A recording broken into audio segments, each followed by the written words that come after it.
7వ లక్షణం చెప్పనా? చిరాకనండి. ఉందా లేదా? టన్నులు ఉంది. బస్తాలు ఉంటా చూడండి చిరాకు. టచ్ ఒక చర్చిలో ఎదురు ఇలా కూర్చుని టచ్ ఒక దూరం కూర్చో. టచ్ అవ్వకుంటుంది చర్చిలో. గొడవ ఆడేసుకున్నారు అక్కడే.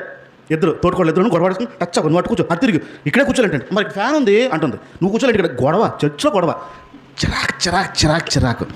చిరాకు వచ్చిందా రాలేదా? ప్రభు ఎక్కడైనా చిరాకు పడ్డాడని ఆలోచిస్తానండి. 33.5 ఏళ్ళు ఎక్కడైనా ఎవరి మీద చిరాకు పడ్డాడా అని ఆలోచిస్తానండి. ఆయన కూడా మనకులాగే సామాన్యమైన అన్ని కలిగిన మనుషుడు బైబిల్ చెప్తుంది. ఆయనకి ఎందుకు రాలేదు? మనకి ఎందుకు వచ్చేస్తుంది? ఇప్పుడు నా షర్టు లోపల చెమటకి అంటికిపోతుంది. ఏంటొస్తుంది ఇప్పుడు? ఎవరి మీద కోపం, ఎవరి మీద చిరాకు? నాకు షర్ట్ మీద, చెమట మీద, వేడి మీద, ఎండ మీద, గల్లాట, అన్ని రకాల చిరాకులు చూడండి.